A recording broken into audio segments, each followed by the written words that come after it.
दोस्तों, स्वागत है आपका हमारे चैनल आर के वर्मा में।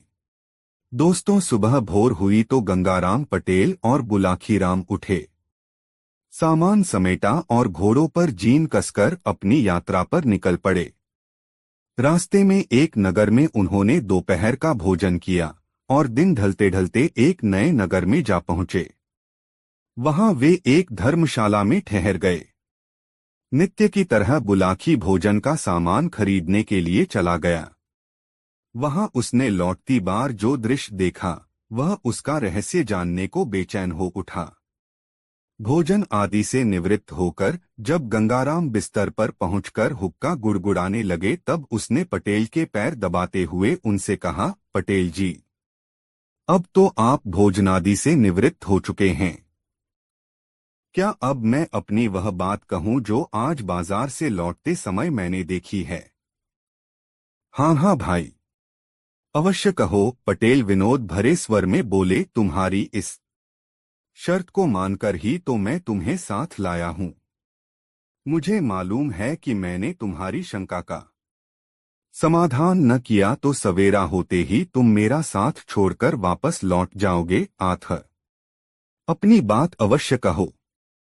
पटेल जी, आज जब मैं बाजार से सामान खरीदकर वापस लौट रहा था तो मैंने एक दुकान के बाहर भीड़ जुटी हुई देखी। यह देख मैं भी यह जानने के लिए वहां ठहर गया कि देखूं माजरा क्या है, किस कारण यह भीड़ खड़ी है। मैंने देखा कि एक वैश्य की दुकान के नीचे एक 12-13 वर्षीय लड़के की लाश पड़ी हुई है।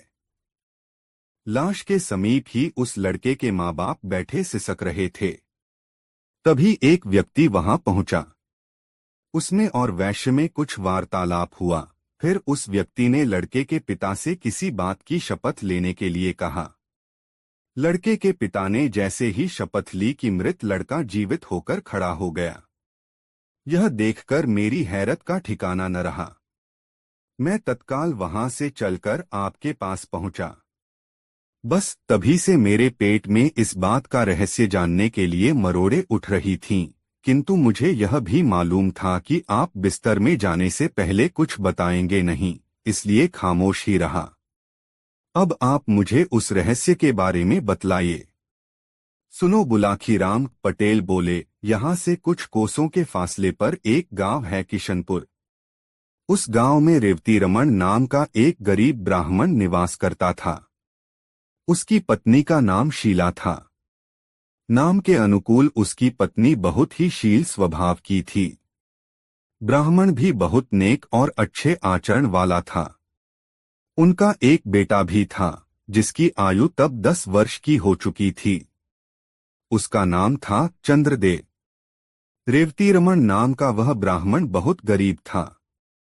उसके पास जमीन भी ज्यादा नहीं थी। उस जमीन से जो भी अनाज पैदा होता, उसी के सहारे उनका निर्वाह होता था। अपनी आर्थिक स्थिति से तंग आकर एक दिन उसने अपनी पत्नी से कहा, सुनो शीला, यहाँ गांव में रहकर निर्वाह करना दिन प्रतिदिन मुश्किल होता जा रहा है।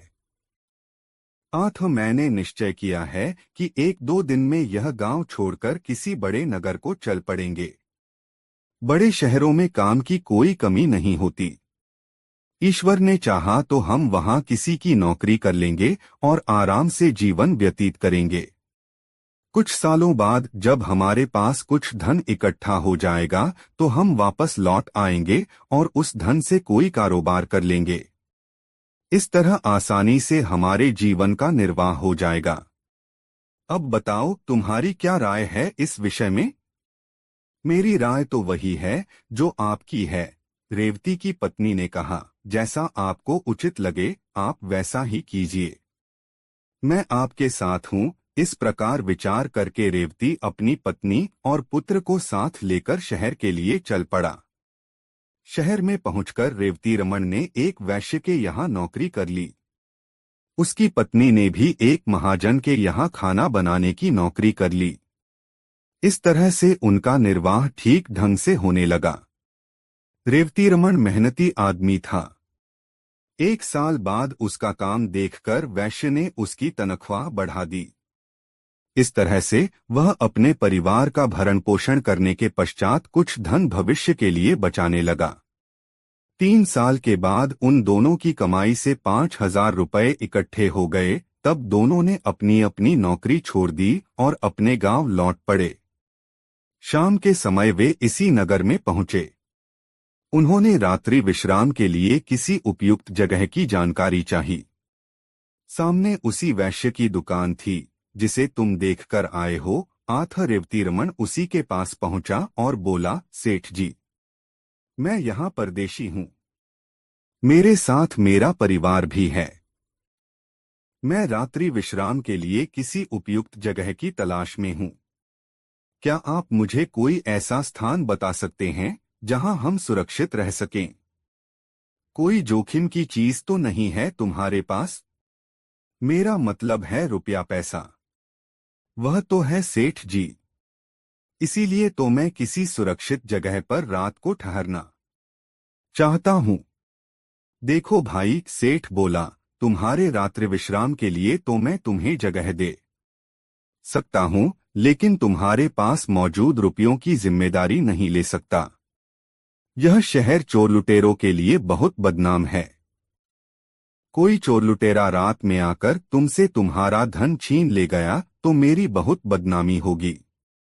तुम एक काम करो, तुम्हारे पास जितना धन है वह मेरे पास जमा कर दो। सवेरे जब तुम जाने लगो तो अपना धन सहेज लेना। ठीक है सेठ जी। आप इस शहर में सम्मानित नागरिक हैं। हमें आप पर पूरा यकीन है कि आप अमानत में खयानत नहीं करेंगे। मेरे पास 5,000 रुपये हैं। उन्हें आप अपने पास जमा कर लीजिए। सुबह जाने से पहले मैं आपसे अपना रुपया वापस ले लूंगा। ऐसा कहकर रेवतीरमण ने अपना पैसा उस वैश्य के पास जमा करवा दिया। वह रात रेवतीरमण और उसके परिवार ने सेठ की दुकान के बाहर लगे फट्टों पर सोकर काट ली। प्रातः जब सेठ ने दुकान खोली तो रेवतीरमण ने उससे अपना पैसा वापस मांगा। इस पर सेठ की त्योरियां चढ़ गईं। उसने तेज आवाज में पूछा, कैसा पैसा? तुमने मुझे कोई पैसा नहीं दिया था। इस पर दोनों में तकरार होने लगी। पड़ोसी और राहगीर इकट्ठे हो गए। सेठ के पड़ोसियों ने तब उनका विवाद खत्म करने के लिए रेवतीरमण से कहा, देखो भाई, तुम कहते हो कल रात तुमने इनके पास 5,000 रुपये जमा कराए थे, जबकि ये सेठ इस बात से साफ इनकार कर रहा है। अब कौन सच्चा है और कौन झूठा, इसका फैसला तो शपथ लेकर ही किया जा सकता है।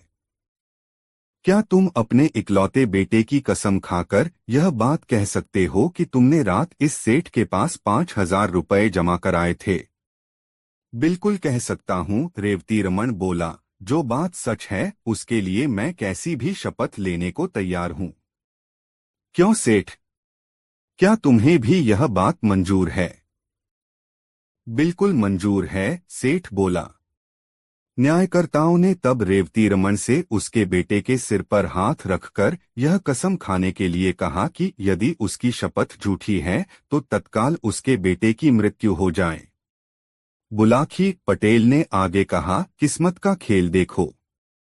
जैसे ही रेवतीरमण ने अपने बेटे चंद्रदेव के सिर पर हाथ रखकर यह शपथ ली कि तत्काल उसके बेटे की मौत हो गई। झूठा होते हुए भी उस सेठ के चेहरे पर विजय के भाव झलक उठे। रेवती और उसकी पत्नी सन्न रह गए।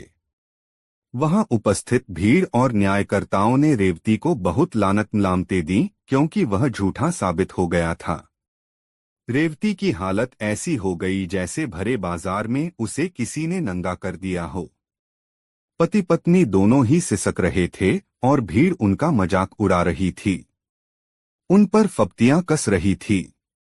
तभी उस भीड़ में से निकलकर एक आदमी रेवतीरमण के पास पहुंचा। उसने उससे कहा, देखो दोस्त, असली माजरा क्या है, तुम मुझे सच्ची बात बताओ। क्या वाकई तुमने इस सेठ को 5,000 रुपये जमा करने के लिए दिए थे? रेवतीरमण बोला, यह बात मैं कई बार दोहरा चुका हूं, लेकिन किसी को यकीन ही नहीं हो रहा। उल्टा सभी लोग मुझे ही बेईमान करार दे रहे हैं। तब एक बार तुम मेरे सामने अपने लड़के की शपथ लेकर यह बात दोबारा कहो कि मेरी बात बिल्कुल सही है। मैंने सेठ के पास अपने 5,000 रुपए जमा कराए थे। यदि तुम्हारी बात सत्य निकली तो तुम्हारा मृत बेटा अभी जीवित होकर उठ खड़ा होगा। फिर उस आदमी ने सेठ से कहा, क्यों सेठ, तुम्हें मंजूर है यह बात? बिल्कुल मंजूर है। भला मुझे क्या एतराज हो सकता है, लेकिन यह आदमी झूठा है। इसका झूठ साबित भी हो चुका है। बेटे की शपथ लेने के बाद इसने झूठ बोला, इसलिए तो इसके बेटे की मौत हो गई है। बेशक बेशक वह व्यक्ति बोला, पर अगर इस बार शपथ लेने के बाद इसका बेटा जीवित हो जाए, उस सूरत में तुम्हें इसे 5 नहीं 10,000 रुपए वापस करने होंगे।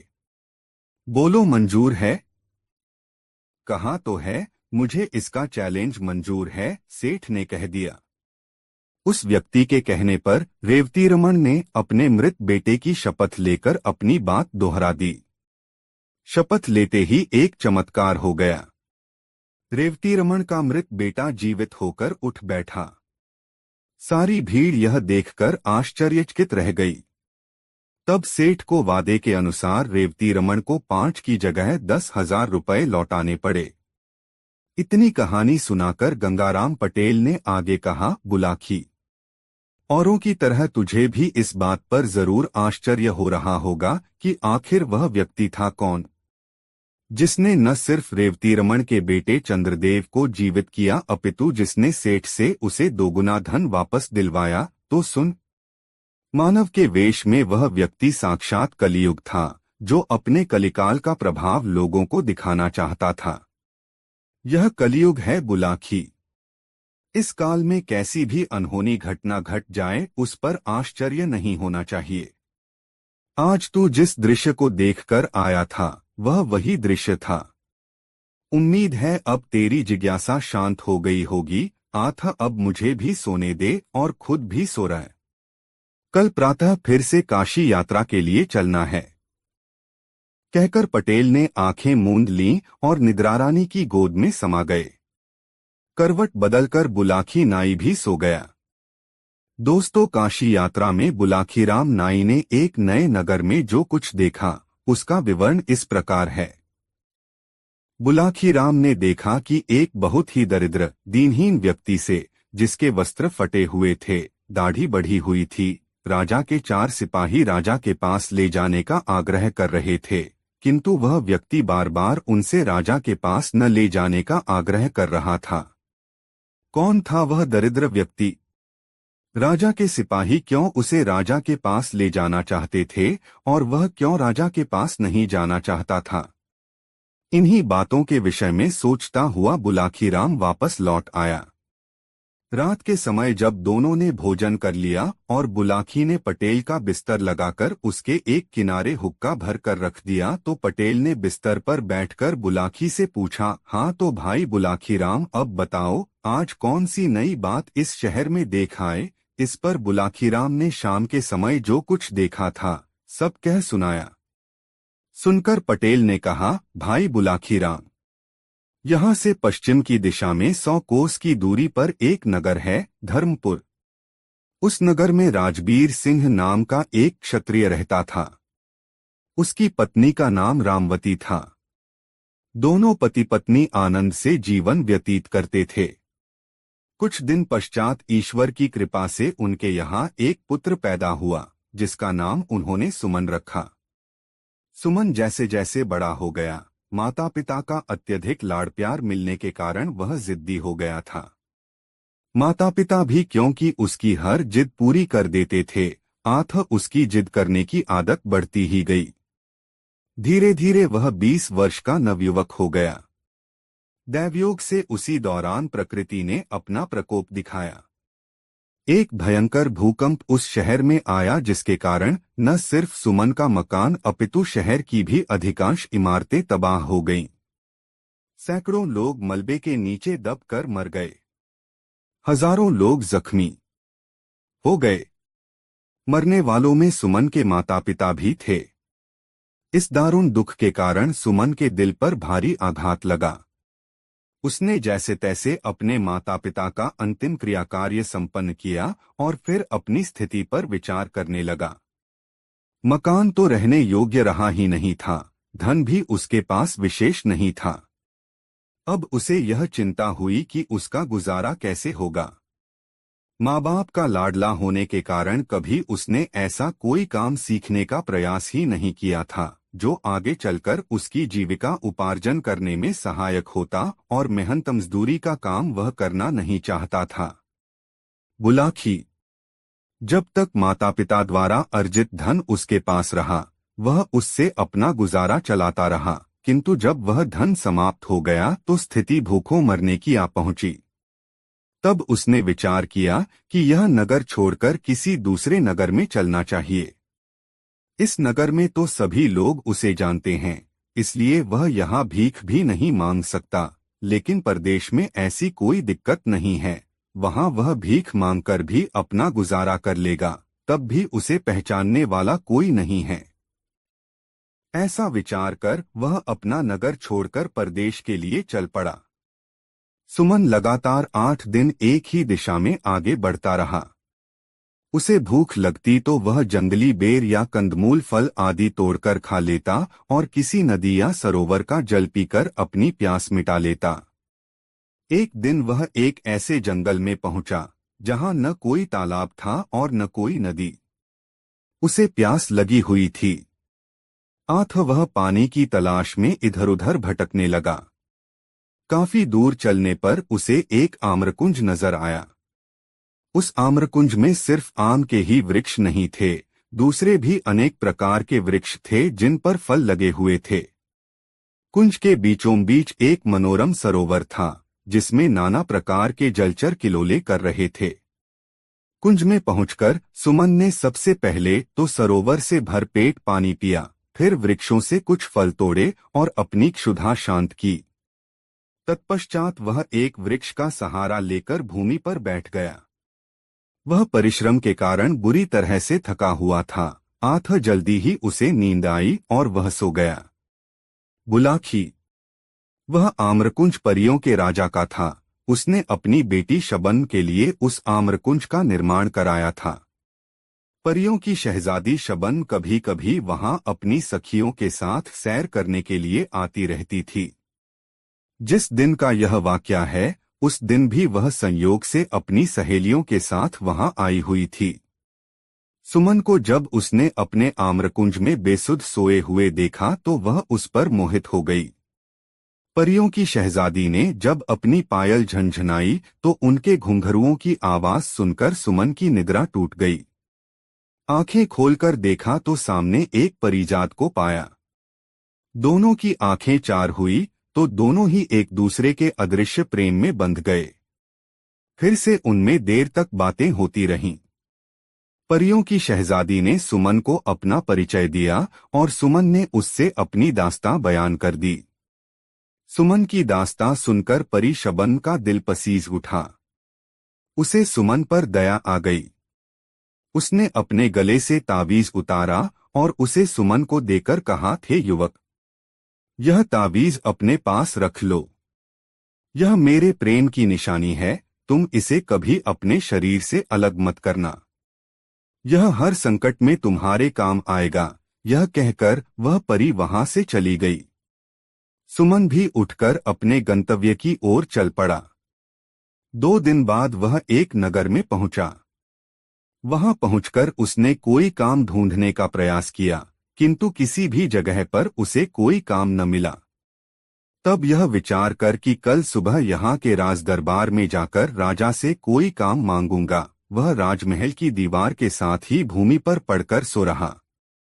आधी रात का समय हुआ तो किसी स्त्री के रोने का स्वर सुनकर उसकी नींद खुल गई। वह विचार करने लगा कि अवश्य ही वह स्त्री किसी मुसीबत में है, चलकर देखना चाहिए कि उसे क्या कष्ट है। बुलाखी। उस स्त्री के रोने का स्वर वहां के राजा ने भी सुना था। वह उस समय जाग रहा था, यह देखने के लिए कि उस दुखियारी स्त्री को क्या तकलीफ है जो वह आधी रात को इस प्रकार विलाप कर रही है। राजा महल से निकलकर उस दिशा में चल पड़ा जिधर से रोने का स्वर आ रहा था। उधर सुमन भी राजा से पहले उस स्त्री के रोने की दिशा में चल दिया था। अब आगे आगे सुमन और पीछे पीछे राजा, दोनों उस स्त्री की खोज में चल पड़े। सुमन राजा से पहले उस स्त्री के पास पहुंचा। उस स्त्री ने अच्छे वस्त्राभूषण धारण किए हुए थे।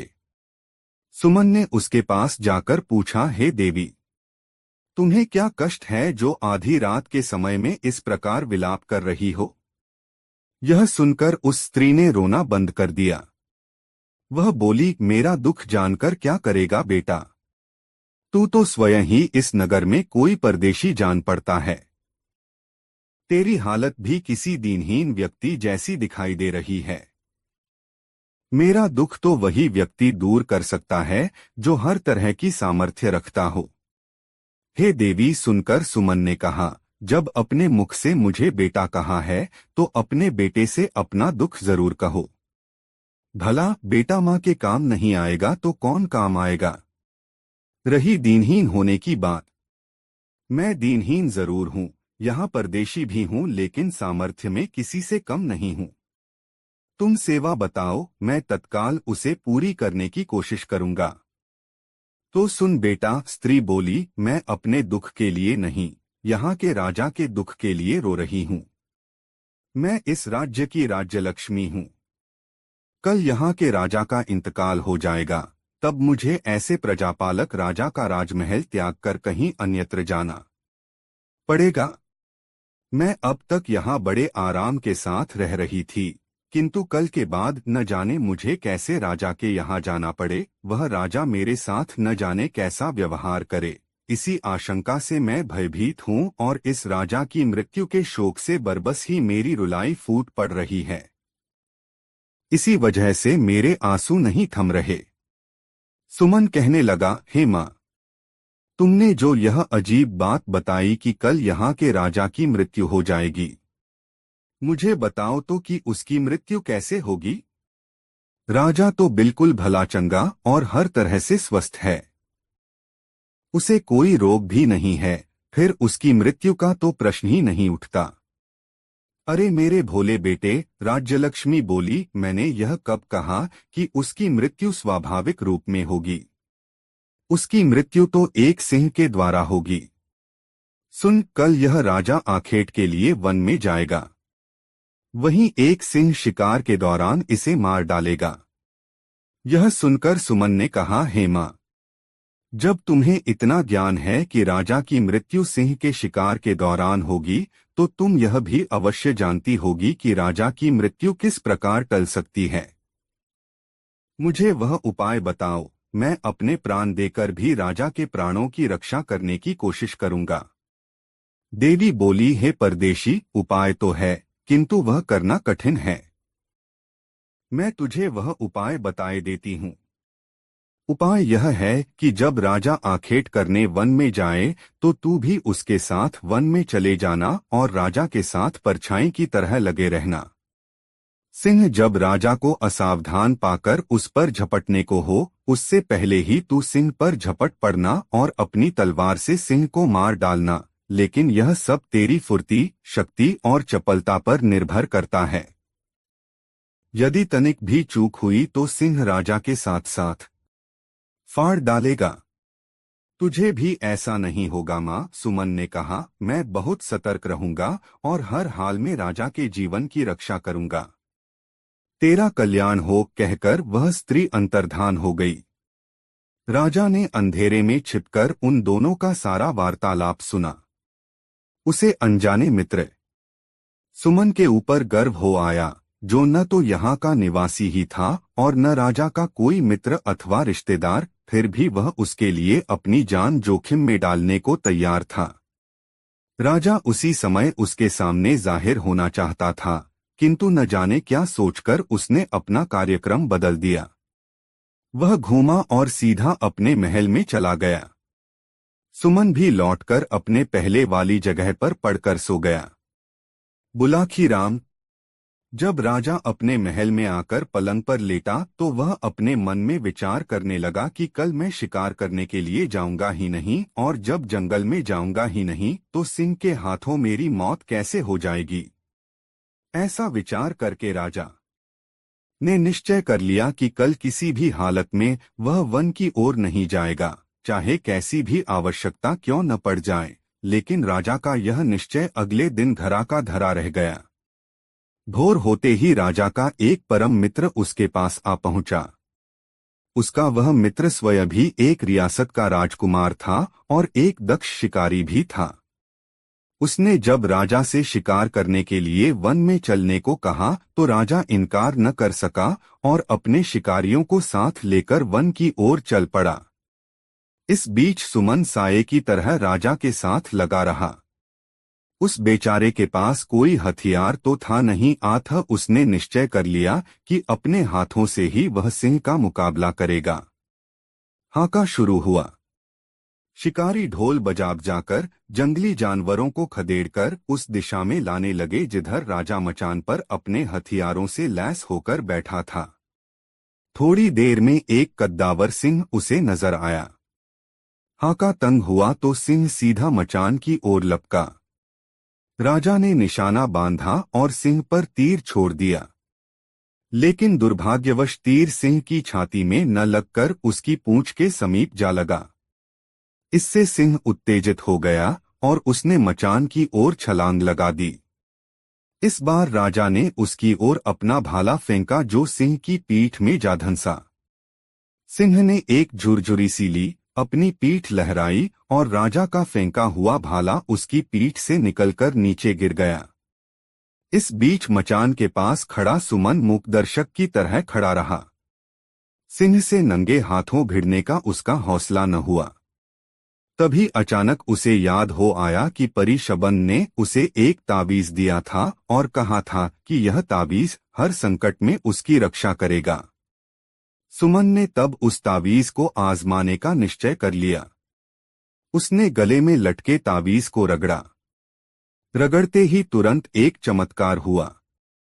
शबन वहां प्रकट हुई और एक चमत्कारी तलवार उसे सौंपकर बोली, मुकाबला करो युवक, जीत तुम्हारी होगी। यह कहकर वह तुरंत ही अंतर्धान हो गई। सब कुछ इतनी जल्दी घटा कि राजा यह जान ही न सका कि कब परी वहां प्रकट हुई और कब अंतर्धान हो गई।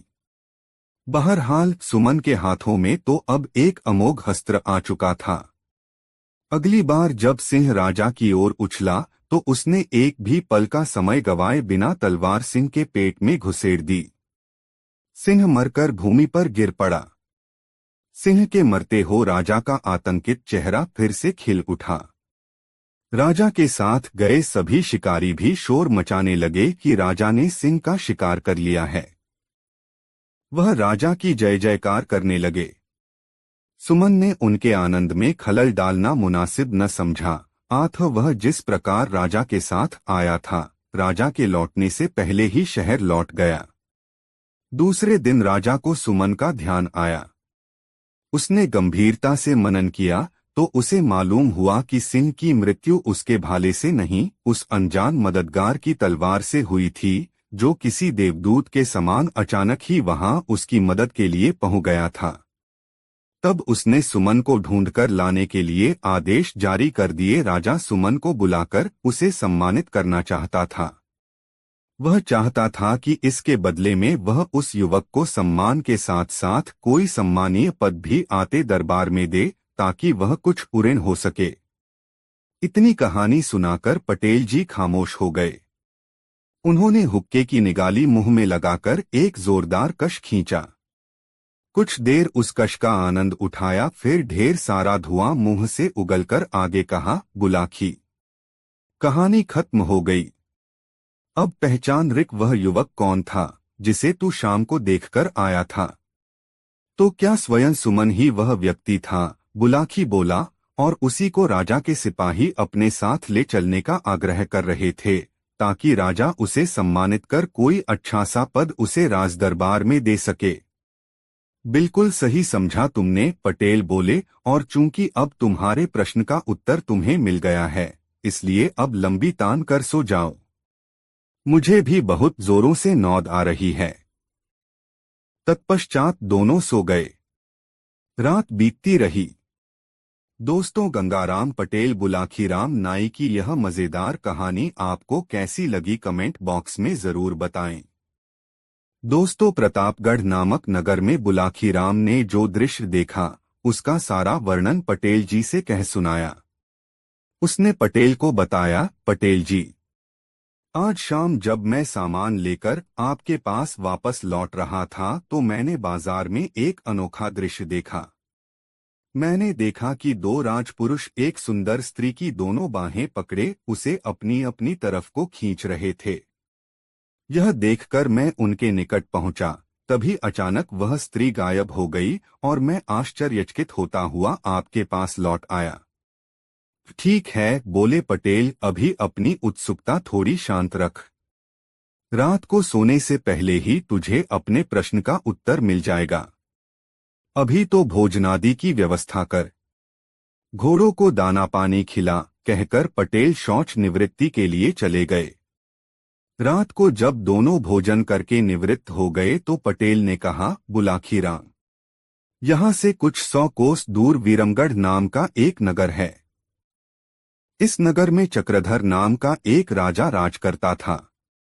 चक्रधर आयु में पूर्ण रूप से युवा था। अभी उसने विवाह भी नहीं किया था। वह सही अर्थों में अच्छे आचरण वाला एक प्रजापालक राजा था। प्रजा भी उसे बहुत चाहती थी। राजा चक्रधर का एक मंत्री बहुत दुष्ट था। वह राजा के सामने तो बड़ी मीठी मीठी बातें करता था, लेकिन पीठ पीछे उसकी बुराई करता था।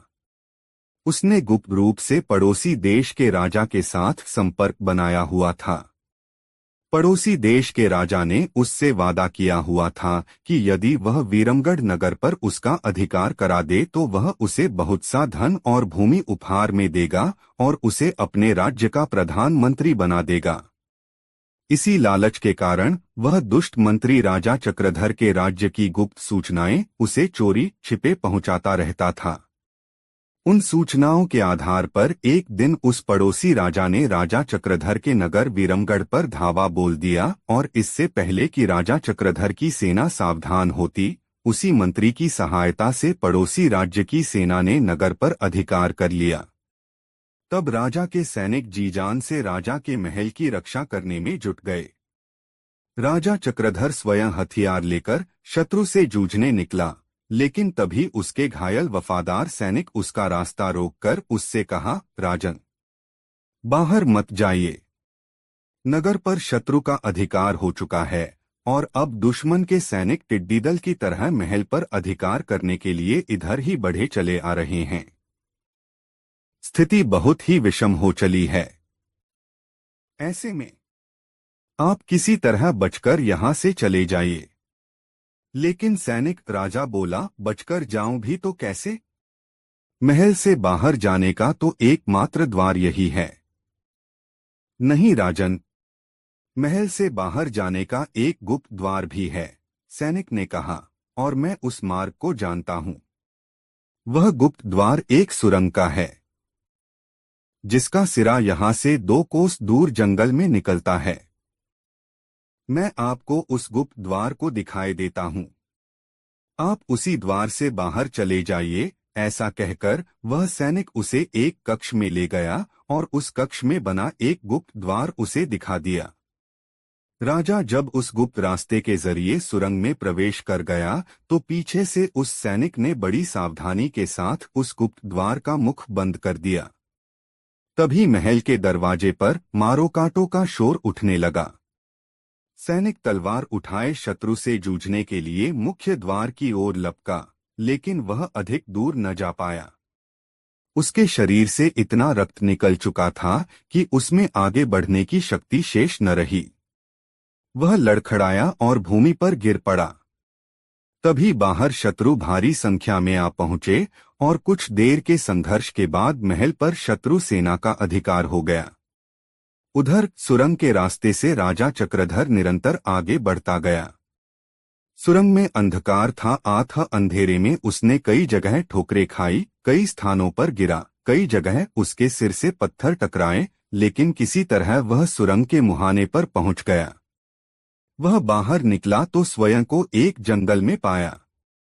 घनघोर जंगल, हिंसक पशुओं का भय, राजा प्यास से व्याकुल हो रहा था। उसने दाएं बाएं निगाहें दौड़ाई कि शायद कहीं जल का कोई स्रोत मिल जाए, लेकिन न तो उसे कोई सरोवर दिखाई दिया और न कोई नदी। तब वह जल की खोज में आगे चल दिया। जंगल निरंतर घना होता जा रहा था। काफी दूर चलने के बाद अंततः वह एक छोटे से चौरस मैदान में जा पहुंचा। उस मैदान में एक अत्यंत खूबसूरत 2 मंजिला मकान उसे बना हुआ दिखाई दिया। उस मकान को देखकर राजा की हैरत बढ़ गई। कौन रहता है इस मकान में? किसने इस बियाबान जंगल में बनवाया यह खूबसूरत मकान? कहीं यह मकान किसी शत्रु का तो नहीं? आदि प्रश्न उसके मन को मथने लगे। जो होगा देखा जाएगा, ऐसा विचार कर राजा उस मकान की ओर बढ़ गया। वह मकान के दरवाजे पर पहुंचा और आवाज लगाई, कोई है, लेकिन कोई उत्तर उसे न मिला। उसने 2-3 बार आवाजें लगाई, लेकिन जब कोई उत्तर न मिला तो वह मकान का दरवाजा खोलकर अंदर दाखिल हो गया। मकान बाहर से जितना सुंदर नजर आता था, अंदर से उससे भी कई गुना ज्यादा खूबसूरत था।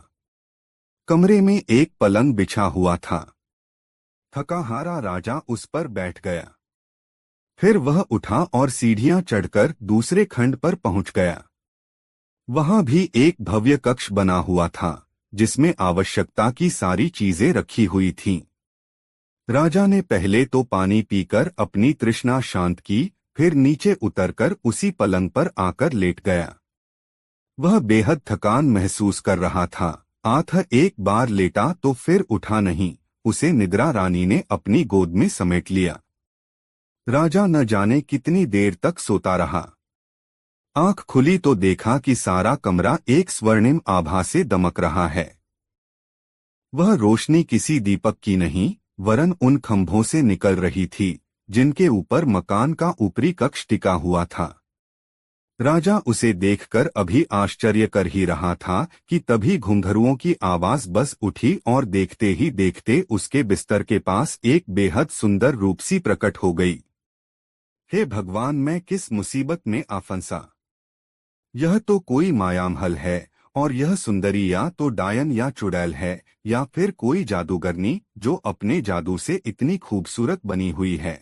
राजा ऐसा विचार कर ही रहा था कि वह सुंदरी जैसे उसके मन के विचारों को ताड़ गई। वीणा की झंकार जैसे मधुर स्वर में उसने कहा, घबराओ मत अजनबी, तुम यहाँ सुरक्षित हो। लेकिन आप कौन हैं? और आपका यह मायामहल? राजा ने कंपित स्वर में पूछा। अजनबी, मैं दानव की पुत्री हूँ। दानेशी नाम है मेरा। यह मकान मेरे पिता का बनवाया हुआ है। एक राक्षस से युद्ध करते समय मेरे पिता की मौत हो चुकी है। वह राक्षस मेरे रूप का दीवाना है। वह हर हालत में मुझे पाना चाहता है। आठ उसके भय से दिन में तो मैं अदृश्य हो जाती हूँ और रात के समय यहाँ आ जाती हूँ। दानवकन्या ने स्वयं ही अपना परिचय दिया। दोस्तों, वीडियो को एक लाइक जरूर कर दे।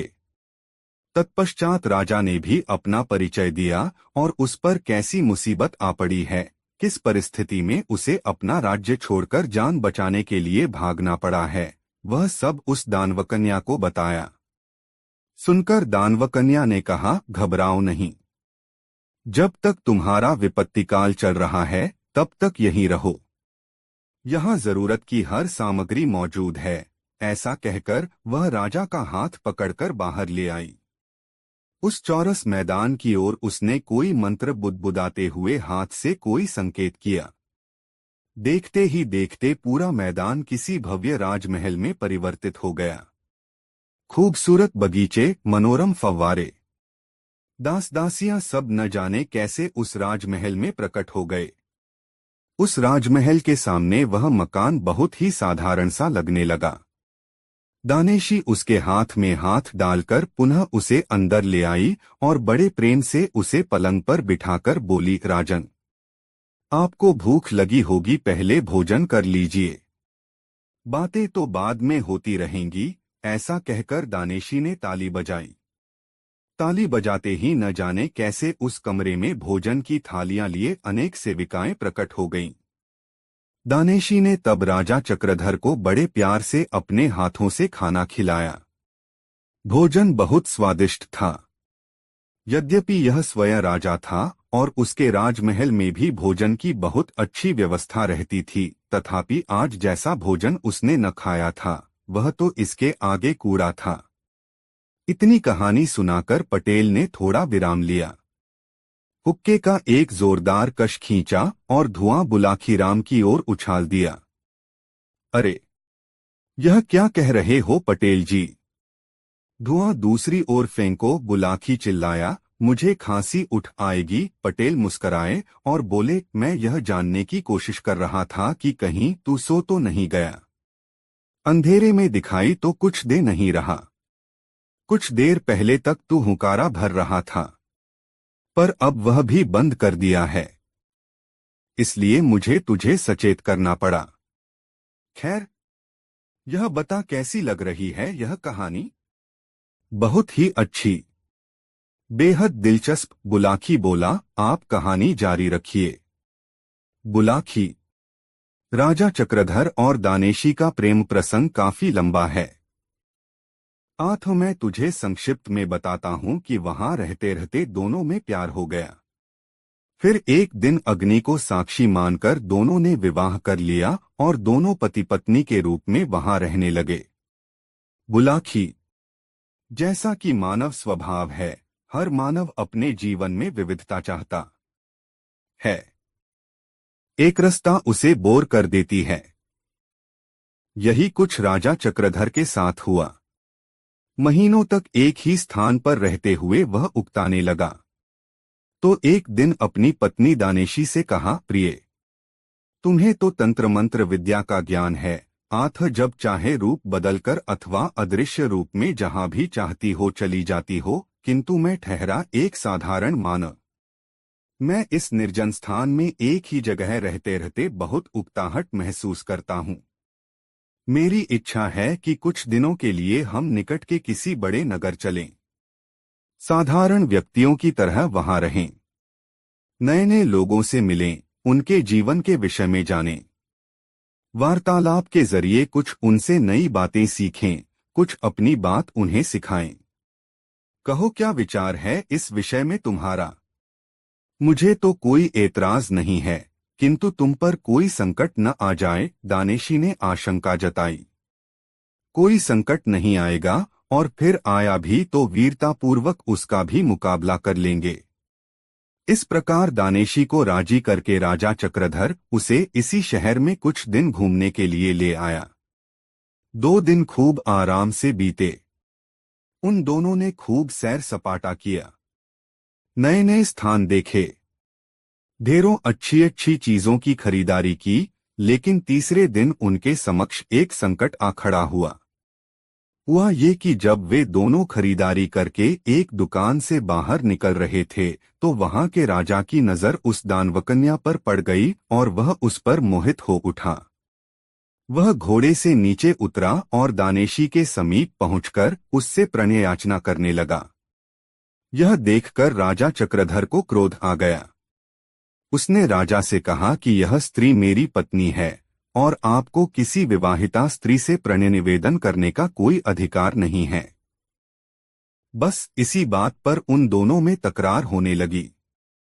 राजा ने दानेशी का बाजू थामा और उसे खींचकर घोड़े पर बिठाना चाहा, लेकिन तभी उसके पति चक्रधर ने उसका दूसरा बाजू थाम लिया। अब चक्रधर तो दानेशी को अपनी ओर खींचे तो यहाँ का राजा उसे अपनी ओर। दानेशी की स्थिति विषम हो गई। तब उसने अपने तंत्र मंत्र बल का उपयोग किया और देखते ही देखते अदृश्य हो गई। कहानी का समापन कर गंगाराम पटेल ने कहा, कुछ समझे बुलाखीराम? आज तुमने जो दृश्य देखा था वह उसी समय का था। वह स्त्री जो तुम्हारे देखते ही देखते अदृश्य हो गई थी, दानवकन्या दानेशी थी और राजपुरुषों के विषय में तुम जान ही चुके हो। इसलिए खेल खत्म और पैसा हजम। अब लंबी तान कर सो। सुबह उठकर फिर यात्रा करनी है। दोस्तों, यह कहानी आपको कैसी लगी कमेंट बॉक्स में जरूर बताएं। दोस्तों, गंगाराम पटेल और बुलाखी राम दोनों रात को एक दूसरे नगर में ठहरे तो वहां बुलाखी फिर बाजार में एक अजूबा नजारा देख आया। उसने जब वापस लौटकर यह बात गंगाराम पटेल को बताई तो गंगाराम ने अपना वही रटा रटाया वाक्य दोहरा दिया, अभी नहीं बुलाखी राम, मैं तेरी इस बात का उत्तर रात को सोते समय ही दूंगा। अभी तो यात्रा से चलकर आए हैं, थके हुए हैं। पहले नहा धोकर स्नान ध्यान कर लें। भोजन के पश्चात जब निवृत्त हो जाएंगे तब आराम से बिस्तर में लेटकर सारी बातें होंगी। अभी तो पहले तू अपनी, मेरी और उन दोनों बेचारे घोड़ों की पेट पूजा की तैयारी कर, क्योंकि हमारी तरह वे भी तो थके हुए होंगे। ऐसा कहकर पटेल शौचादि से निवृत्त होने के लिए चले गए। रात को जब वे दोनों फारिग होकर बिस्तर पर आ लेटे तो पटेल ने उससे कहा, हाँ तो बुलाखी राम जी, अब आप उस नई घटना को बताइए जिसे आज शाम आप इस नगर में देख आए हैं और जिसका रहस्य जानने के लिए आप मरे जा रहे हैं। बुलाखी कहने लगा, पटेल जी, लगता है आज आप विनोद के भाव से भरे हुए हैं, तभी आज आप मुझे आप कहकर संबोधित कर रहे हैं, अन्यथा आप तो मुझे तू के संबोधन से नवाजा करते थे।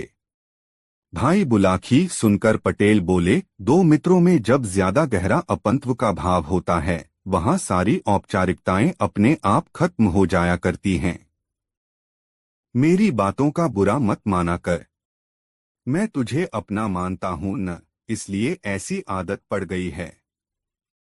बहरहाल छोड़ इस बात को और बता कि तूने आज शाम कौन सा अजूबा दृश्य देखा था। पटेल जी, आज शाम जब मैं बाजार से लौट रहा था तो मैंने एक आदमी को एक चबूतरे पर एक खंभे के साथ बंधा हुआ देखा। उसके समीप ही एक सैनिक भी खड़ा था। चबूतरे के ऊपर एक सरकारी निर्देश टंगा हुआ था, जिस पर लिखा था, हर खासवान को यह निर्देश दिया जाता है कि जो भी शख्स इस राह से गुजरे वह कोड़ा उठाकर इस व्यक्ति को गिनकर 5 कोड़े अवश्य मारे। जो इस निर्देश का पालन नहीं करेगा उसे राजा की ओर से 5 कोड़े लगाकर दंडित किया जाएगा। पटेल जी, जब मैंने उस निर्देश को पढ़ा था तो मैंने सोचा कि इसका दंड जाने बिना मैं इसे कोड़े क्यों मारूं। यही सोचकर मैं वहां से खिसकना चाहता था कि तभी वहां खड़े सैनिक ने मुझसे कहा, क्यों भाई, क्या 5 कोड़े खाने का इरादा है? नहीं तो, मेरे मुंह से निकला। तब उस सैनिक ने मुझे घुड़का और कहा, यदि 5 कोड़े नहीं खाना चाहता है तो नीचे पड़े उस कोड़े को उठा और इस आदमी को 5 कोड़े लगा। पटेल जी, उस सैनिक के कहने पर तब मुझे उस कैदी को 5 कोड़े लगाने पड़े।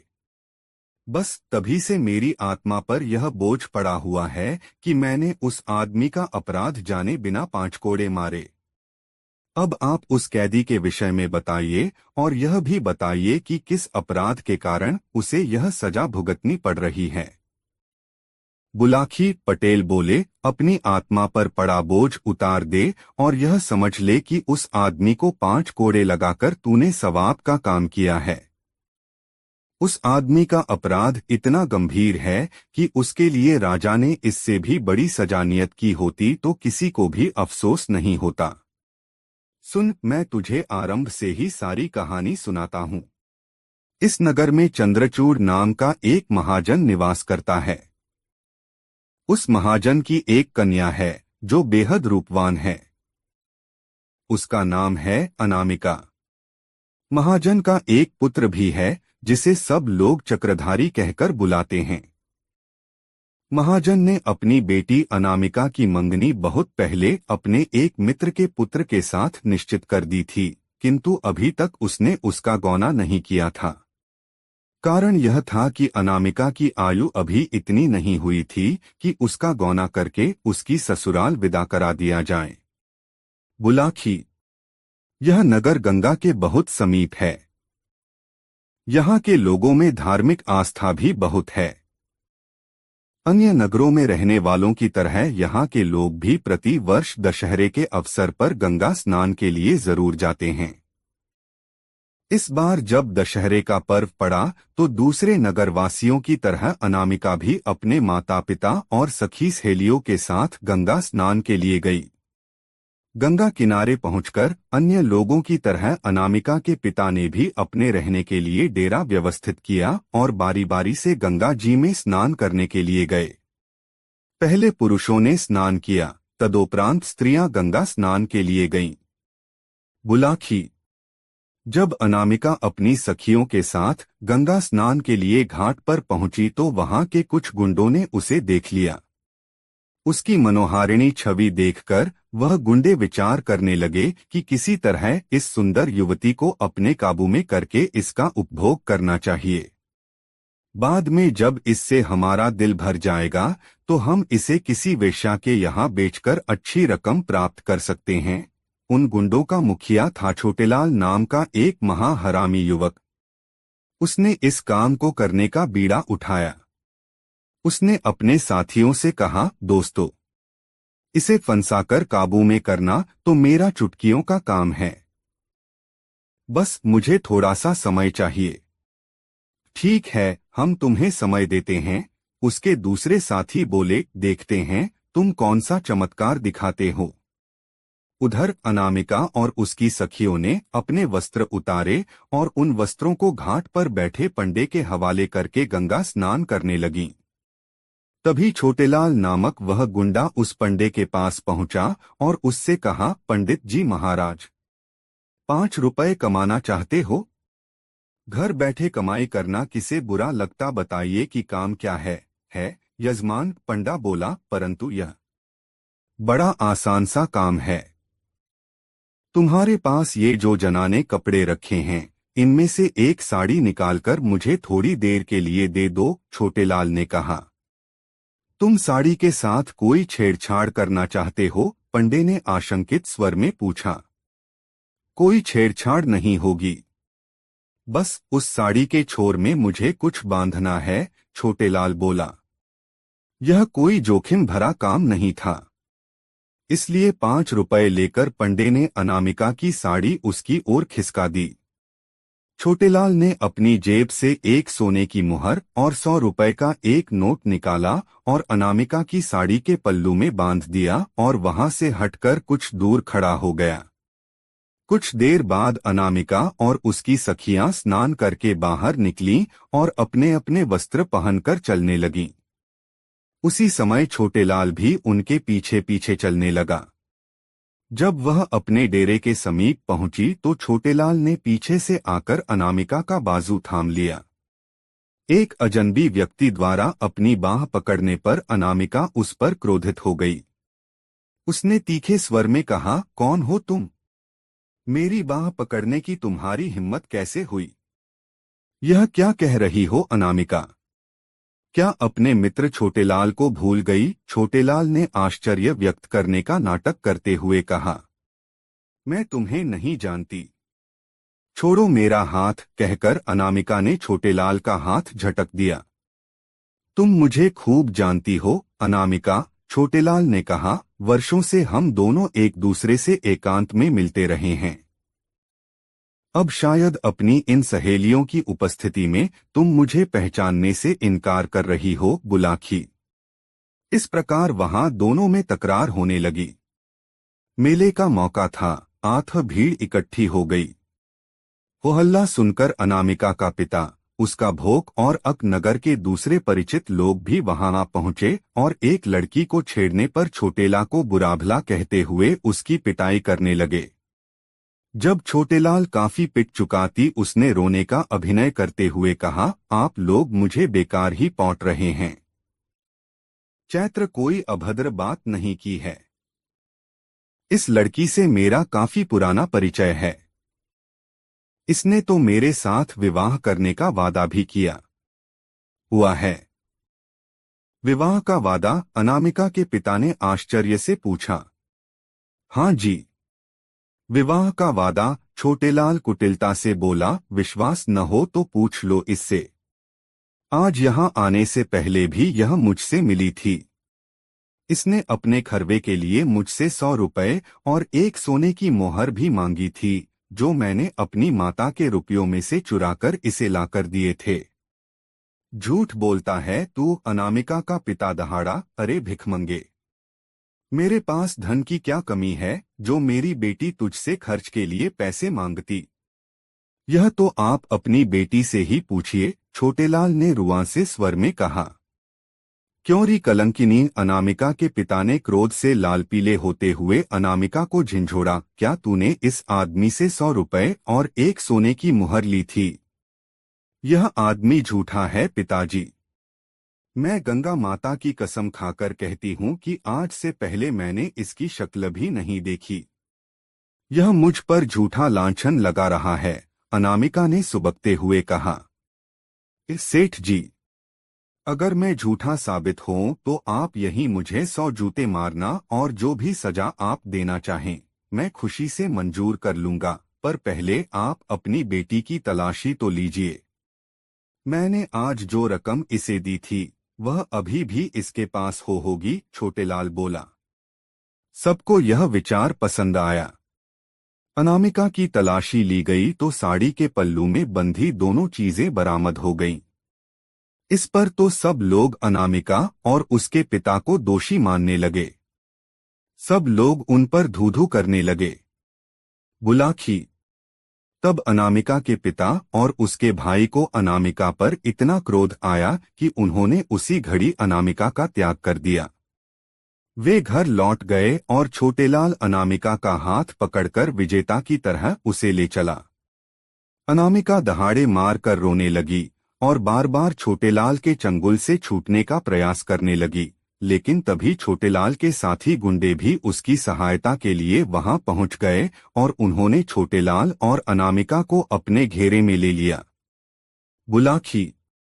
जब अनामिका रो रो कर हलकान हो रही थी और अपनी सहायता की गुहार लगा रही थी, तभी यहाँ के राजा की सवारी वहां से गुजरी।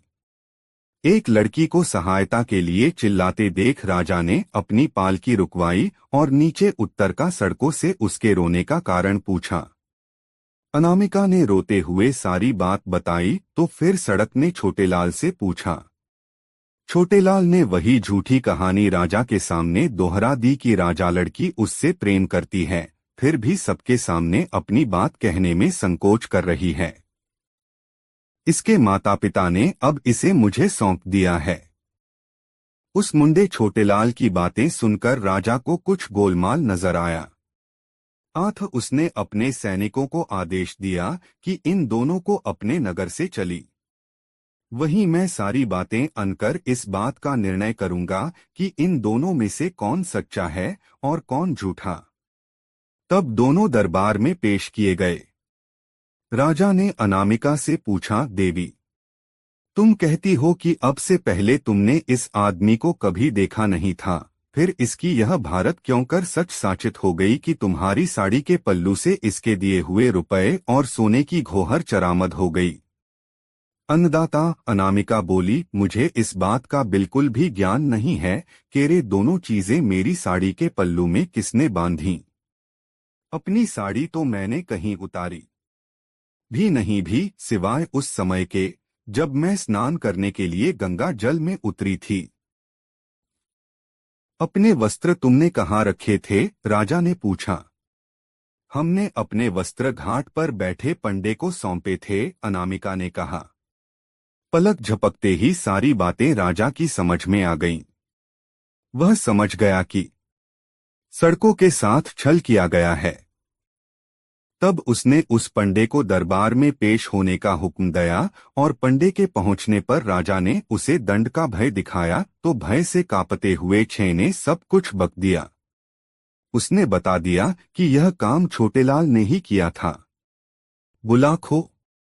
सच्चाई जानकर राजा ने अनामिका के पिता को बुलाकर अनामिका तो उसे सौंप दी और उस पंडे और छोटेलाल के साथियों को पकड़कर उन्हें 100 कोड़े लगाने की सजा दी और क्योंकि मुख्य अपराधी छोटेलाल था आथ उसे यह सजा दी कि इस दिन तक इसे खंभे से बांधकर इस पर कोड़े बरसाए जाएं।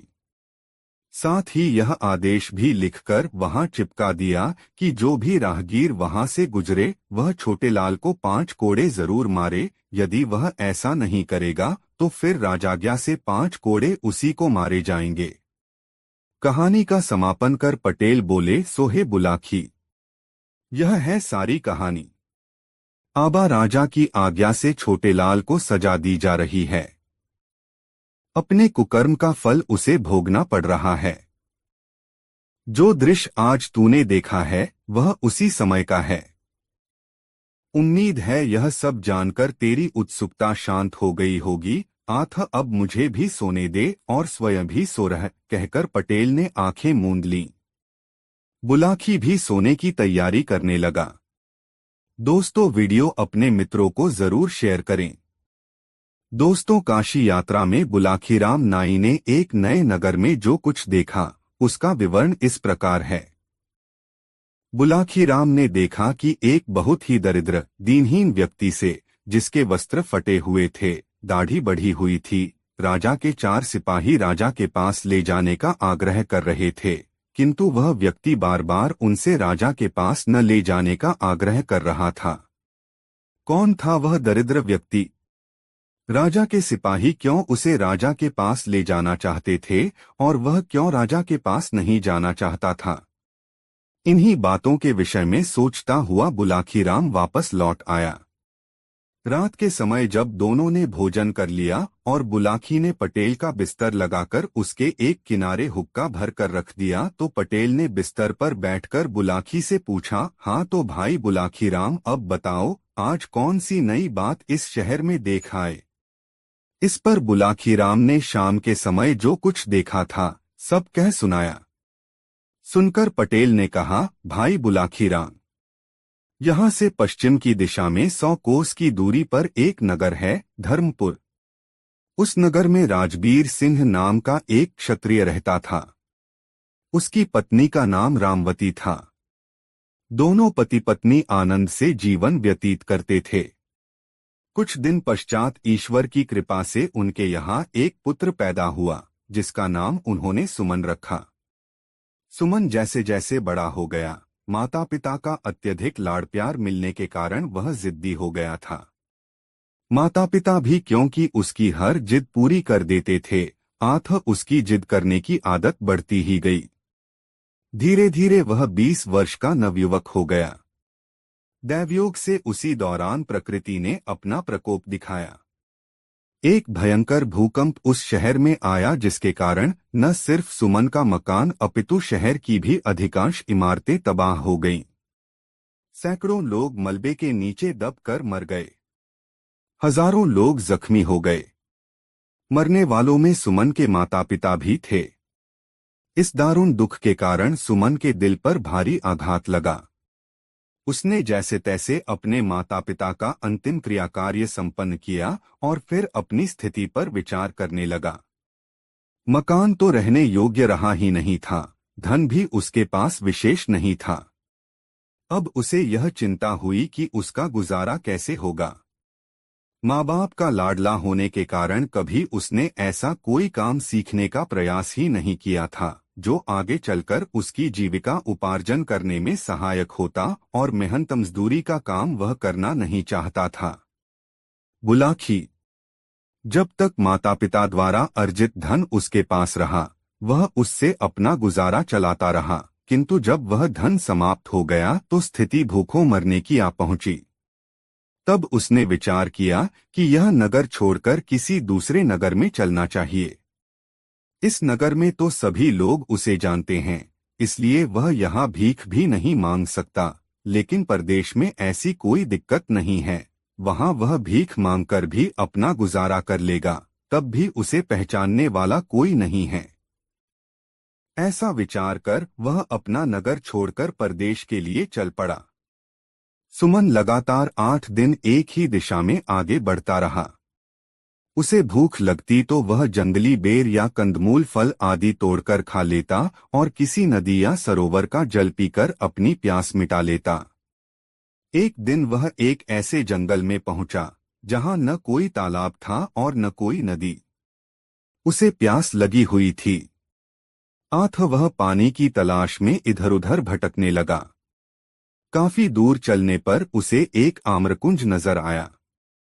उस आम्रकुंज में सिर्फ आम के ही वृक्ष नहीं थे, दूसरे भी अनेक प्रकार के वृक्ष थे जिन पर फल लगे हुए थे। कुंज के बीचों बीच एक मनोरम सरोवर था जिसमें नाना प्रकार के जलचर किलोले कर रहे थे। कुंज में पहुंचकर सुमन ने सबसे पहले तो सरोवर से भरपेट पानी पिया, फिर वृक्षों से कुछ फल तोड़े और अपनी क्षुधा शांत की। तत्पश्चात वह एक वृक्ष का सहारा लेकर भूमि पर बैठ गया। वह परिश्रम के कारण बुरी तरह से थका हुआ था। जल्दी ही उसे नींद आई और वह सो गया। बुलाखी। वह आम्रकुंज परियों के राजा का था। उसने अपनी बेटी शबन के लिए उस आम्रकुंज का निर्माण कराया था। परियों की शहजादी शबन कभी कभी वहां अपनी सखियों के साथ सैर करने के लिए आती रहती थी। जिस दिन का यह वाकया है, उस दिन भी वह संयोग से अपनी सहेलियों के साथ वहां आई हुई थी। सुमन को जब उसने अपने आम्रकुंज में बेसुध सोए हुए देखा तो वह उस पर मोहित हो गई। परियों की शहजादी ने जब अपनी पायल झनझनाई तो उनके घुंघरुओं की आवाज सुनकर सुमन की निद्रा टूट गई। आंखें खोलकर देखा तो सामने एक परिजात को पाया। दोनों की आंखें चार हुई तो दोनों ही एक दूसरे के अदृश्य प्रेम में बंध गए। फिर तो उनमें देर तक बातें होती रहीं। परियों की शहजादी ने सुमन को अपना परिचय दिया और सुमन ने उससे अपनी दास्तां बयान कर दी। सुमन की दास्तां सुनकर परी शबन का दिल पसीज उठा। उसे सुमन पर दया आ गई। उसने अपने गले से तावीज उतारा और उसे सुमन को देकर कहा, थे युवक, यह तावीज अपने पास रख लो। यह मेरे प्रेम की निशानी है, तुम इसे कभी अपने शरीर से अलग मत करना। यह हर संकट में तुम्हारे काम आएगा। यह कहकर वह परी वहां से चली गई। सुमन भी उठकर अपने गंतव्य की ओर चल पड़ा। 2 दिन बाद वह एक नगर में पहुंचा। वहां पहुंचकर उसने कोई काम ढूंढने का प्रयास किया, किंतु किसी भी जगह पर उसे कोई काम न मिला। तब यह विचार कर कि कल सुबह यहाँ के राज दरबार में जाकर राजा से कोई काम मांगूंगा, वह राजमहल की दीवार के साथ ही भूमि पर पड़कर सो रहा। आधी रात का समय हुआ तो किसी स्त्री के रोने का स्वर सुनकर उसकी नींद खुल गई। वह विचार करने लगा कि अवश्य ही वह स्त्री किसी मुसीबत में है, चलकर देखना चाहिए कि उसे क्या कष्ट है। बुलाखी। उस स्त्री के रोने का स्वर वहां के राजा ने भी सुना था। वह उस समय जाग रहा था, यह देखने के लिए कि उस दुखियारी स्त्री को क्या तकलीफ है जो वह आधी रात को इस प्रकार विलाप कर रही है। राजा महल से निकलकर उस दिशा में चल पड़ा जिधर से रोने का स्वर आ रहा था। उधर सुमन भी राजा से पहले उस स्त्री के रोने की दिशा में चल दिया था। अब आगे आगे सुमन और पीछे पीछे राजा, दोनों उस स्त्री की खोज में चल पड़े। सुमन राजा से पहले उस स्त्री के पास पहुंचा। उस स्त्री ने अच्छे वस्त्राभूषण धारण किए हुए थे। सुमन ने उसके पास जाकर पूछा, हे देवी, तुम्हें क्या कष्ट है जो आधी रात के समय में इस प्रकार विलाप कर रही हो? यह सुनकर उस स्त्री ने रोना बंद कर दिया।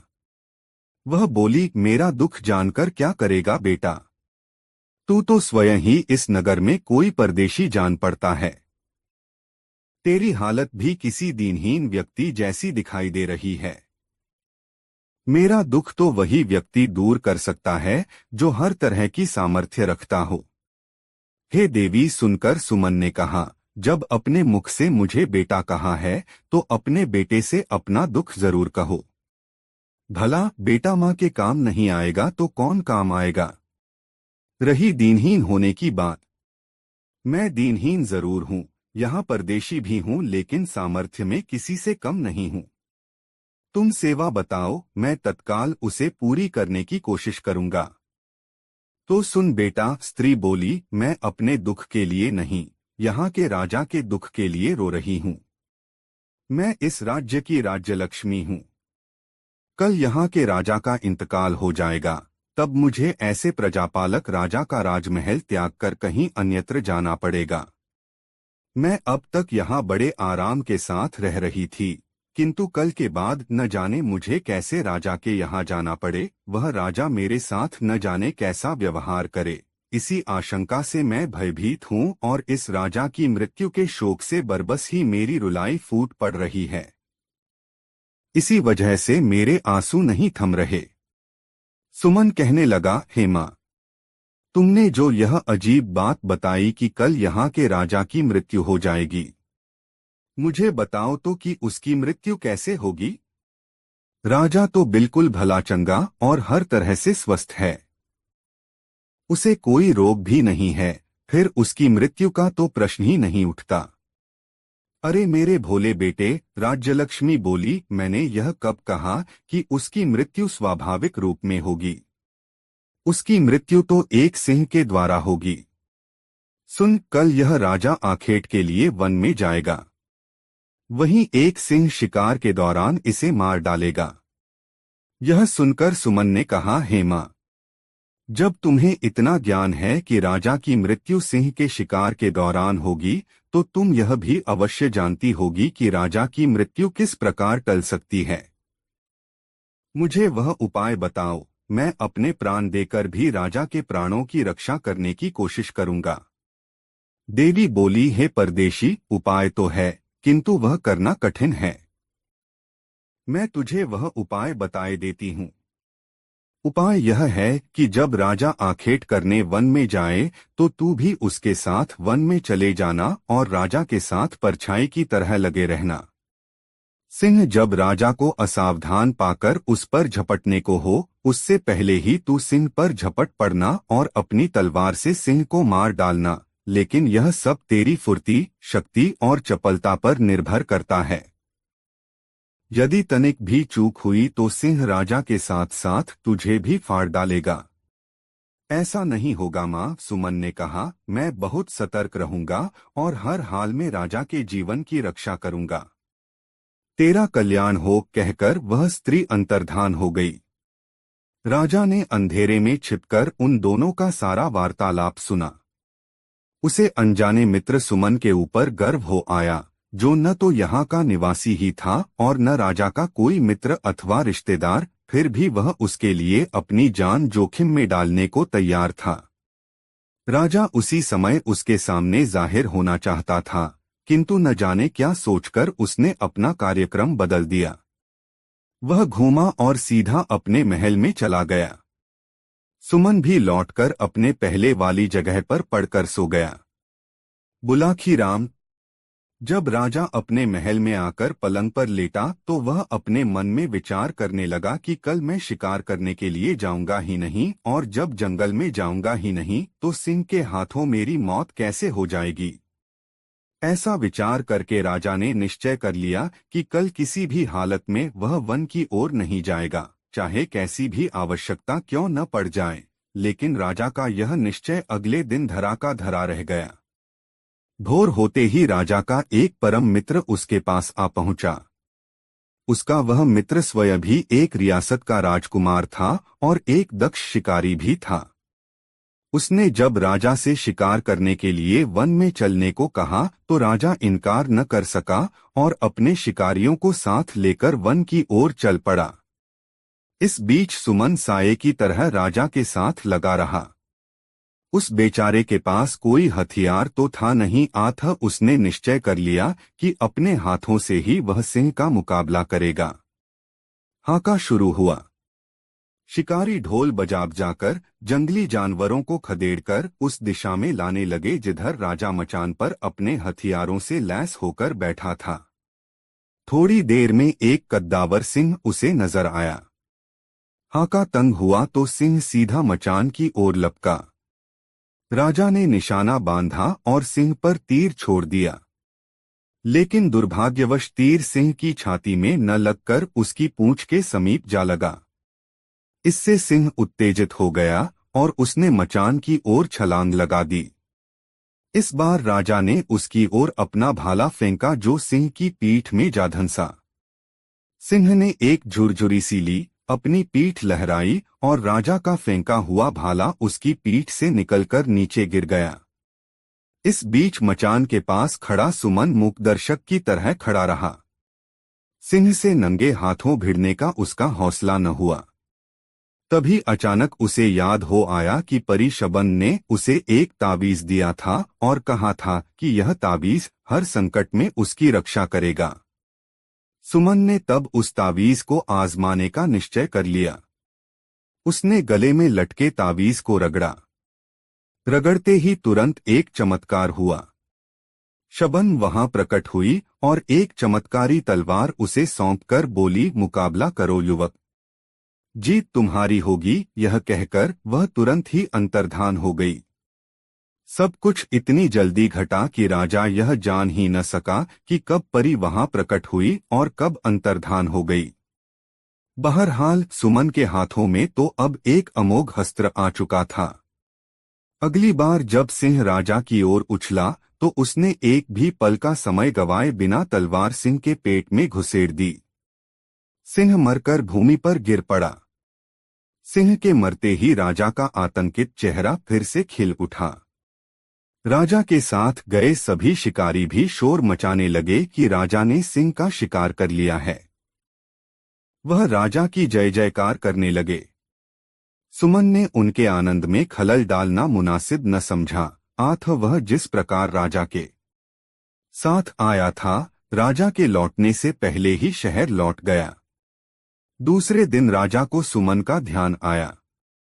उसने गंभीरता से मनन किया तो उसे मालूम हुआ कि सिंह की मृत्यु उसके भाले से नहीं, उस अनजान मददगार की तलवार से हुई थी, जो किसी देवदूत के समान अचानक ही वहां उसकी मदद के लिए पहुंच गया था। तब उसने सुमन को ढूंढकर लाने के लिए आदेश जारी कर दिए। दरअसल राजा सुमन को बुलाकर उसे सम्मानित करना चाहता था। वह चाहता था कि इस सेवा के बदले में वह उस युवक को सम्मान के साथ साथ कोई सम्मानीय पद भी अपने दरबार में दे, ताकि वह कुछ उऋण हो सके। इतनी कहानी सुनाकर पटेल जी खामोश हो गए। उन्होंने हुक्के की निगाली मुंह में लगाकर एक जोरदार कश खींचा। कुछ देर उस कश का आनंद उठाया, फिर ढेर सारा धुआं मुंह से उगलकर आगे कहा, बुलाखी, कहानी खत्म हो गई। अब पहचान की। वह युवक कौन था जिसे तू शाम को देखकर आया था? तो क्या स्वयं सुमन ही वह व्यक्ति था? बुलाखी बोला, और उसी को राजा के सिपाही अपने साथ ले चलने का आग्रह कर रहे थे, ताकि राजा उसे सम्मानित कर कोई अच्छा सा पद उसे राजदरबार में दे सके। बिल्कुल सही समझा तुमने, पटेल बोले, और चूंकि अब तुम्हारे प्रश्न का उत्तर तुम्हें मिल गया है, इसलिए अब लंबी तान कर सो रहो। मुझे भी बहुत जोरों से नींद आ रही है। तत्पश्चात दोनों सो गए। रात बीतती रही। दोस्तों, कहानी कैसी लगी कमेंट में जरूर बताएं। दोस्तों, काशी यात्रा में गंगाराम पटेल और बुलाखीराम नाई ने दिन भर की यात्रा समाप्त कर एक नए नगर में प्रवेश किया। वहां उन्होंने ठहरने के लिए एक उचित स्थान की खोज की और वहीं रैन बसेरा करने का निश्चय कर लिया। हस्बे मामूल के मुताबिक पटेल ने बुलाखी को पैसे देकर शहर में भोजन का सामान लेने भेज दिया और स्वयं अपनी दिनचर्या को निपटाने में व्यस्त हो गए। बुलाखी इस बार भी लौटा और एक नई खबर उसके पास तैयार थी। उसने सोचा इस खबर को पटेल को अभी सुनाऊंगा तो पटेल जी यह कहकर टाल देंगे कि रात्रि होने दे, भोजन करने के पश्चात बिस्तर पर लेटते समय तुझे तेरी बात का उत्तर दे दूंगा। इसलिए उसने वह बात उस समय पटेल को नहीं बताई। वह बात को पेट में डाले रहा। जब वे दोनों भोजन करके निवृत्त हो गए तब बुलाखी ने बात छेड़ी, पटेल जी, आज भी इस शहर में मैं एक नई घटना देख आया हूं। ठीक है, उस घटना का वर्णन कर। फिर उसे सुनकर मैं तेरी बात का उत्तर दूंगा, पटेल ने कहा। पटेल जी, आज इस नगर में मैंने एक स्थान पर कुछ लोगों को खड़े देखा तो उत्सुकतावश मैं भी यह देखने पहुंच गया कि ये लोग गोलदायरा सा बनाए क्या कर रहे हैं। मैं भीड़ के मध्य पहुंचा और आगे को दृष्टि दौड़ाई तो देखा कि एक आदमी जमीन के अंदर सिर तक गड़ा है। उसका सारा शरीर तो भूमि में दबा हुआ था, मात्र उसका सिर ही जमीन से बाहर था। वहीं एक बड़ी सी जूती पड़ी थी। लोग बारी बारी से उस व्यक्ति के नंगे सिर पर जूती मारते और आगे बढ़ जाते थे। यह देखकर मेरी जिज्ञासा बढ़ गई और मैं मन में यह विचार करता हुआ लौट आया कि इसका रहस्य पटेल जी से हो पूछूंगा। अब आप मुझे उस व्यक्ति के विषय में बताएंगे तो मेरी जिज्ञासा शांत होगी। बुलाखी, तेरी जिज्ञासा मैं अवश्य शांत करूंगा, लेकिन तुम कहानी के बीच बीच में हुंकारा जरूर देते रहना ताकि मुझे लगे कि तू ध्यान और दिलचस्पी से सारी कहानी सुन रहा है, पटेल ने कहा। मैं ऐसा ही करूंगा पटेल जी, बुलाखी ने कहा। अब आप अपनी कहानी आरंभ तो कीजिए। तो सुन बुलाखी, यहां से बहुत दूर चंपावती नाम का एक नगर है। उस नगर पर राजा चंद्रदत्त का अधिकार था।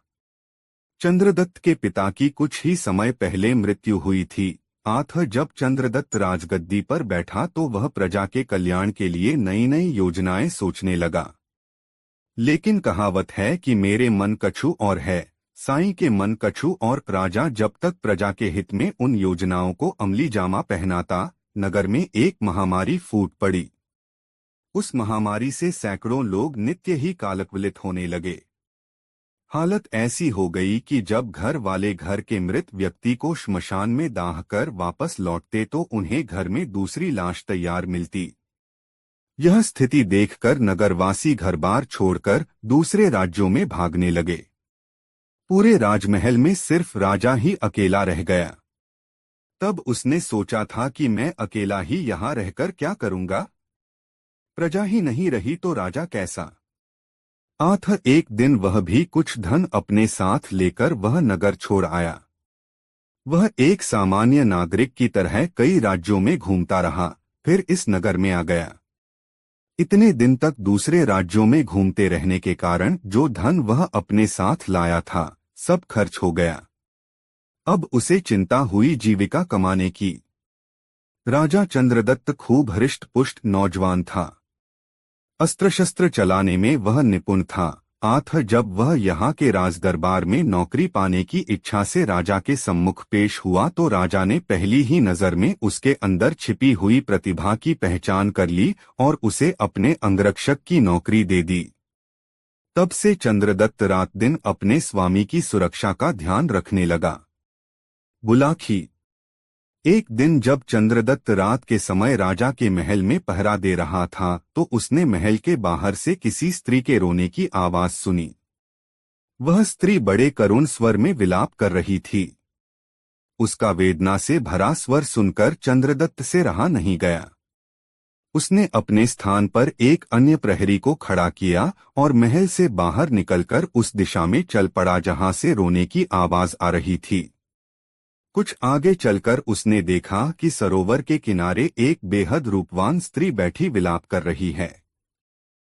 चंद्रदत्त ने निकट पहुंचकर उस स्त्री से पूछा, हे देवी, तुम कौन हो और रात्रि के इस प्रहर में यहाँ निर्जन स्थान में बैठी रो क्यों रही हो?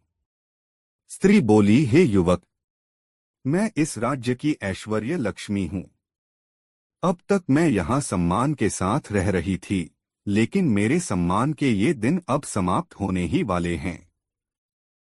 अरे ये क्या कह रही हो देवी? चंद्रदत्त ने आश्चर्य से पूछा, क्या इस राज्य पर कोई विपत्ति आने वाली है या फिर राजा की निगाहों में तुम्हारे प्रति सम्मान की भावना का ह्रास होने लगा है?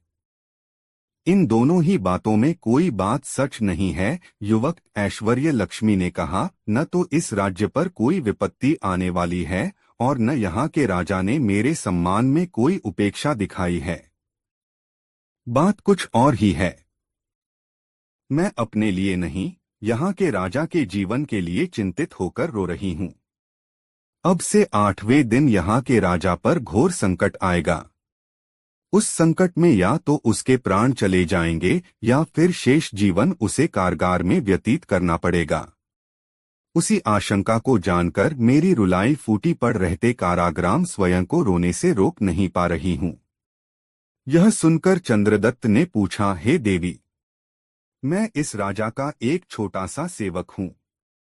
राजा ने मुझे अपनी सुरक्षा के लिए नियुक्त किया हुआ है। यदि मेरे होते सुगुर सेवक का जीवन किसी खतरे में पड़ता है तो यह मेरे लिए लज्जा की बात होगी। मुझे कोई ऐसा उपाय बताओ कि मैं सतर्क रहकर हर क्षण अपने स्वामी की रक्षा कर सकूं। हे युवक, ऐश्वर्य लक्ष्मी बोली, कभी कभी सतर्कता बरतने से बड़ा संकट भी टल जाया करता है। मैं तो तुमसे यही कहूंगी कि आगामी 8 दिनों तक तुम बेहद सतर्क और चौकन्ने रहकर राजा की निगरानी करो। हो सकता है तब वह विपत्ति स्वयं ही किनारा कर ले। मैं ऐसा ही करूंगा देवी। बस मुझे आपका आशीर्वाद चाहिए। ऐसा कहकर चंद्रदत्त ने झुककर ऐश्वर्य लक्ष्मी के पैर छूने चाहे, पर वह उसी क्षण अंतर्धान हो गई। बुलाखी। चंद्रदत्त ने वापस लौटकर जब राजा को यह बात बताई तो वह भी आशंकित हो गया। उसने अपने महल की सुरक्षा व्यवस्था बढ़ा दी और सैनिकों के कठोर पहरे में बाहर आने जाने लगा। 7 दिन तक कोई घटना नहीं घटी, लेकिन 8वें दिन एक घटना का सूत्रपात हो गया। रात्रि के समय जब चंद्रदत्त महल की छत पर खड़ा होकर चारों ओर का निरीक्षण कर रहा था, तब उस सरोवर के निकट जहां वह ऐश्वर्य लक्ष्मी से मिला था, रात्रि के अंधकार में उसे कुछ जुगनू से उड़ते प्रतीत हुए। उसने गौर से निरीक्षण किया तो देखा कि वह जुगनू नहीं, मशालों की रोशनी थी, जिन्हें किसी तरह इस प्रकार ढक दिया गया था ताकि उनका प्रकाश चारों ओर न फैलकर एक ही दिशा में इंगित रहे।